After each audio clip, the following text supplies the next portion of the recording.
ಹೆಸರು ಹೇಳುವುದು ಒಂದು ವ್ಯಸನವಾಗಿದೆ. ಹೀಗೆಯೇ ದೇವರುಗಳನ್ನು ಹೆಸರುಗಳನ್ನು ಹೇಳಿದರೆ 7 ಜನ್ಮದಲ್ಲೂ ಸ್ವರ್ಗ ಪ್ರಾಪ್ತಿಯಾಗುತ್ತಿತ್ತು ಎಂದಿದ್ದರು. ಕೇಂದ್ರ ಗೃಹ ಅಮಿತ್ ಶಾ ವಿರುದ್ಧ ಭಾರೀ ಆಕ್ರೋಶ ವ್ಯಕ್ತವಾಗಿದ್ದು, ಬೆಂಗಳೂರಿನಲ್ಲಿ ಹಲವು ಸಂಘಟನೆಗಳು ಫ್ರೀಡಂ ಪಾರ್ಕ್ನಲ್ಲಿ ಸೇರಿ ಪ್ರತಿಭಟಿಸಿದವು. ಅಮಿತ್ ಶಾ ಭಾವಚಿತ್ರಕ್ಕೆ ಬೆಂಕಿ ಹಚ್ಚಿ ಧಿಕ್ಕಾರ ಕೂಗಲಾಯಿತು. ತಕ್ಷಣವೇ ತಮ್ಮ ಸ್ಥಾನಕ್ಕೆ ರಾಜೀನಾಮೆ ಕೊಟ್ಟು ಕ್ಷಮೆ ಕೇಳಬೇಕು ಎಂದು ಪ್ರತಿಭಟನಾಕಾರರು ಆಗ್ರಹಿಸಿದರು. ಚಿಂತಕ ಶಿವಸುಂದರ್ ಮಾತನಾಡಿ,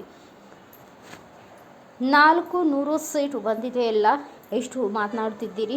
ಒಂದು ವೇಳೆ 400 ಸೀಟು ಗೆದ್ದಿದ್ರೆ ಇವರು ಇನ್ನೆಷ್ಟು ಮಾತನಾಡುತ್ತಿದ್ರು ಎಂಬುದು ಲೆಕ್ಕ ಹಾಕಿಕೊಳ್ಳಲೇಬೇಕು.